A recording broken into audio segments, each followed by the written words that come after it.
Queridos irmãos, a paz do Senhor, satisfação novamente estar aqui trazendo os estudos bíblicos para a nossa edificação espiritual.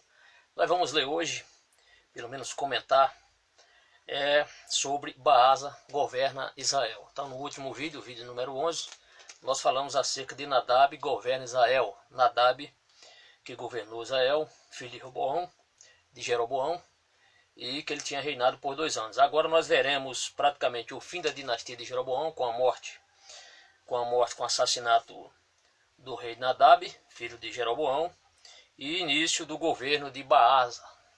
Baasa governa Israel. Então esse estudo está baseado em 1 Reis, capítulo 15, versículo 27 a 34, não há um texto paralelo. Nós iremos iniciar lendo aqui alguns textos e aí comentando à medida que os textos vão sendo lidos. A gente vai explicando à medida do possível para a nossa edificação espiritual. Então, o texto inicia da seguinte forma. E conspirou, versículo 27, e conspirou contra ele Baasa, filho de Aías, da casa de Issacar, e feriu Baasa em Gibeton, que era dos filisteus, quando Nadab e todo Israel cercavam a Gibeton. Então o texto ele mostra que houve uma conspiração, e o nome desse conspirador é Baasa. Aqui diz o nome de seu pai, filho de Aías, da casa de Issacar, da tribo de Issacar. Só para lembrá-lo, Issacar era uma das 12 tribos de Israel, que na partilha da terra prometida ficou ali logo ao norte da meia tribo de Manassés. Lembrando que a tribo de Manassés, meia tribo de Manassés ficou a leste do rio Jordão, e a outra meia tribo ficou a oeste do rio Jordão, porque era uma tribo muito numerosa. Então a tribo de Issacar, ela ficou logo ao norte, próxima à tribo, terminava ali Manassés, a oeste do Jordão, logo ao norte estava a tribo de Issacar. Então Baasa, ele era da casa ou da tribo de Issacar. E o texto mostra aqui que foi a questão de um assassinato. Feriu Baasa em Gibeton. O que acontecia? Nesta batalha, Nadab ele estava cercando esta cidade, na época Gibeton era cidade filisteia, e através desse cerco havia uns preparativos para essa cidade ser conquistada. E ali o que fez Baasa, então ele toma, digamos, vantagem dessa situação. Estaria ali, podemos entender que o rei Nadab ele estava praticamente em duas frentes, com um objetivo duas frentes, porque houve não só a questão de tomar essa cidade de Gibeton, como também até mesmo estar preparado para um confronto com Baasa.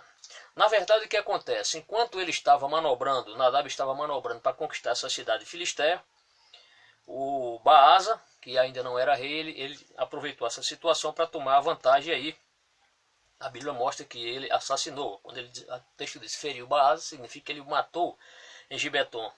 E o texto diz que era dos filisteus, ou seja, a cidade de Gibeton, o texto já fala por si, quando Nadab e todo Israel cercavam a Gibeton. Foi nessa ocasião em que Nadab estava cercando para conquistar essa cidade filisteia que Baasa então conspira contra ele e assassina este filho de Jeroboão. E no versículo 28 é bem claro quando diz, e matou o Baasa no ano 3º de Asa.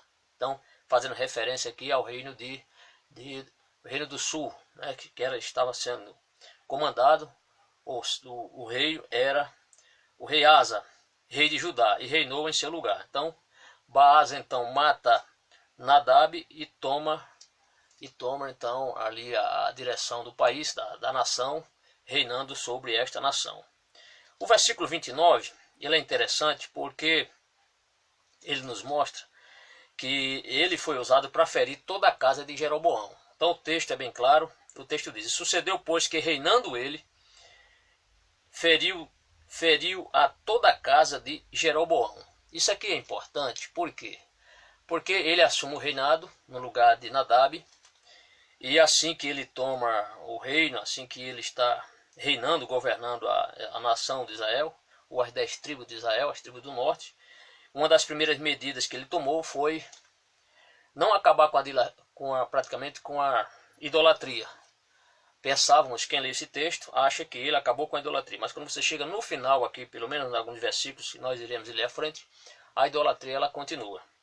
O texto diz: sucedeu, pois, que reinando ele, feriu toda a casa de Jeroboão. Nada de Jeroboão deixou que tivesse fôlego até o destruir, conforme a palavra do Senhor que dissera pelo ministério de seu servo Aías, o Silonita.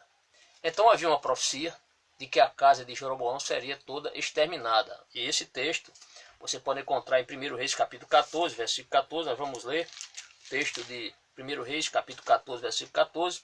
Mas é interessante também nós lermos o versículo 11 de 1 Reis.